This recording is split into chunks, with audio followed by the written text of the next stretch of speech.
피의자로 입건했습니다.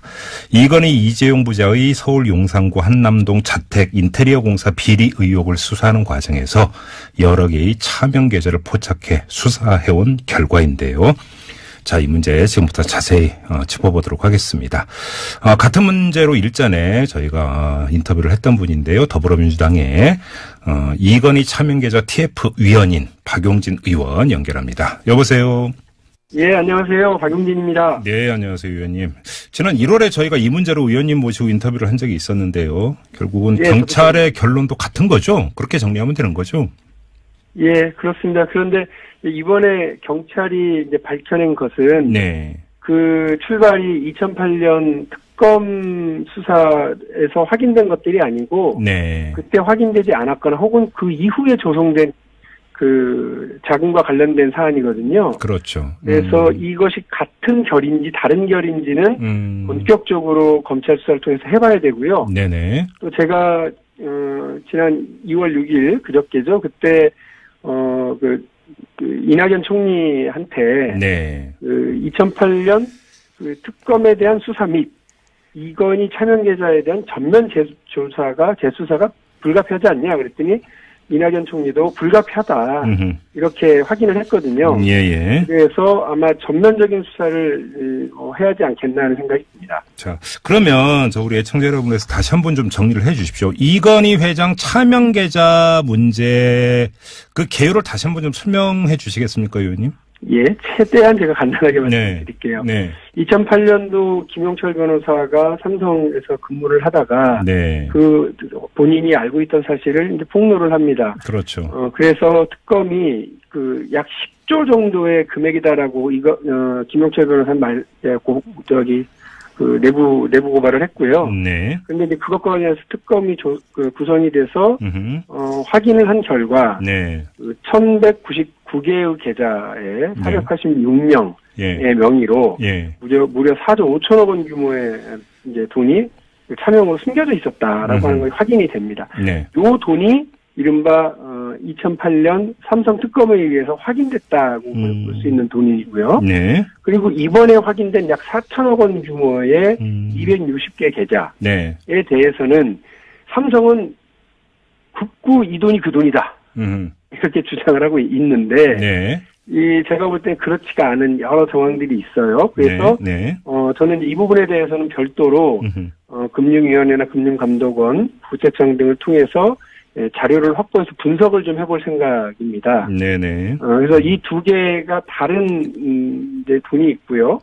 그 당시 김용철 변호사가 이 돈은 비자금이다라고 얘기를 했어요. 네. 그러니까 흔히 말하는 돈을 구성하는 형성하는 과정 자체가 네. 회사의 이득을 개인적으로 갈취해서 차명으로 보관하고 있었느냐, 네. 아니면 그 선대로부터 물려받은 상속재산이냐가 되게 중요한 핵심인데 그 당시 조진웅 특검은 이건 물려받은 돈입니다라고 그냥 삼성의 그렇죠.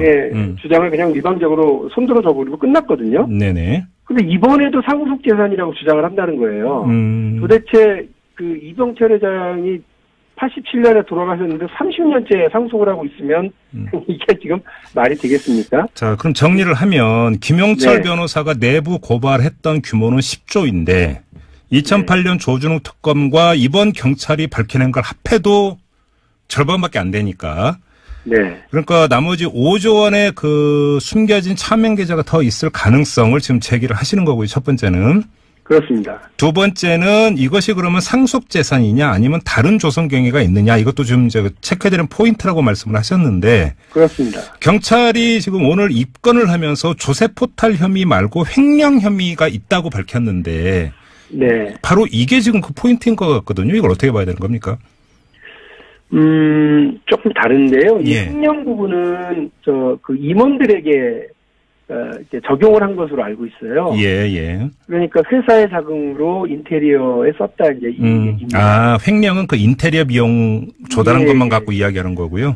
그러니까 이게 지금 돈의 형성에 대해서는 문제를 삼지 않고 이번에 네. 똑같은 거예요. 네네. 돈의 형성은 문제를 삼지 않고 조세 포탈이라고 하는 돈의 관리에 대한 문제로만 문제를 집중시키고 있다는 겁니다. 네. 그런데 보세요.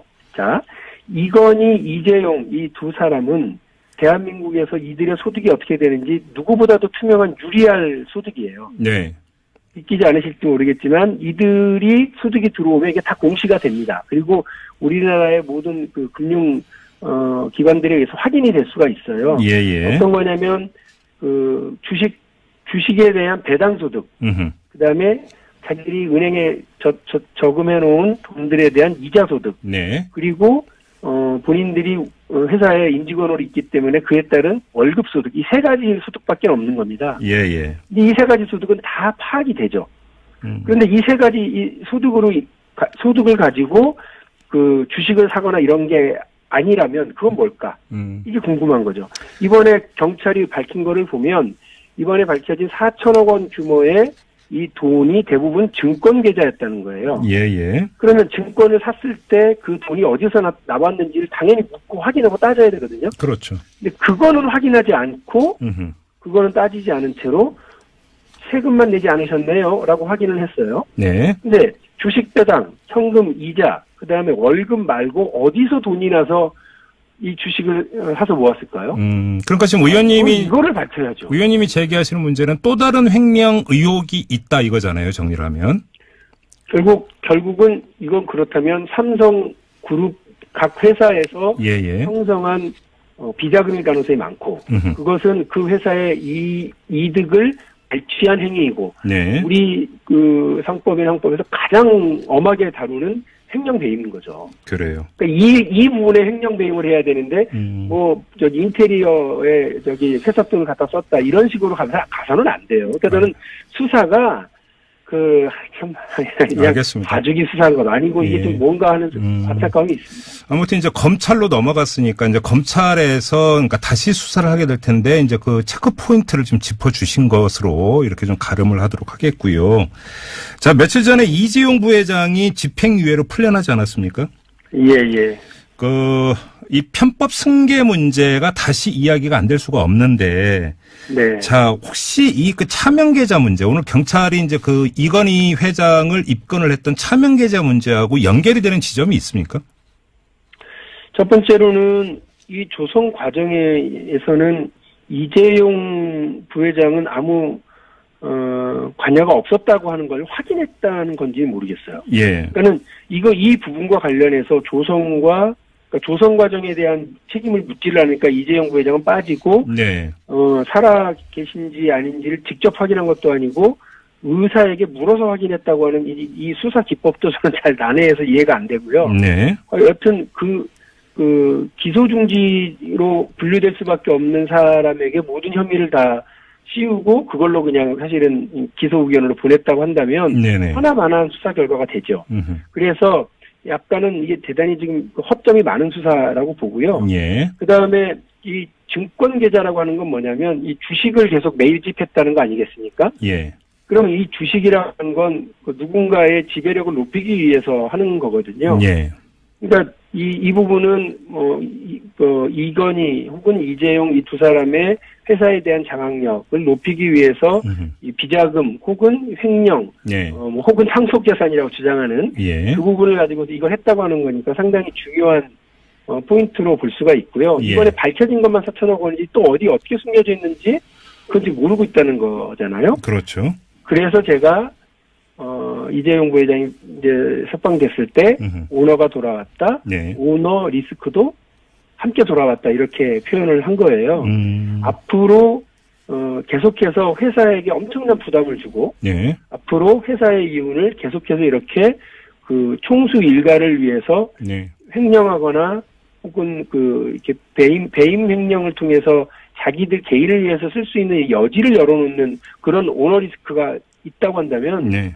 저는 삼성전자를 비롯한 삼성그룹 회사들에게 가장 위험한 문제라고 저는 보고 있고요. 네네. 이런 문제들을 덜어내어야 삼성전자도 잘 되고 또 삼성그룹의 다른 계열사들도 우리 시장에서 네. 보다 경쟁력을 갖고 공정한 이런 질서에 부합하면서 성장해 나갈 수가 있거든요. 언제까지 삼성전자와 삼성그룹이 이런 계속 비자금 의혹, 횡령 의혹, 또 무슨 동영상 의혹 이런 식으로 맨날 이 사건에 연루가 되어야 되겠습니까? 네. 아주 회사에 관련 계열사에 엄청난 부담을 주는 일이에요. 알겠습니다.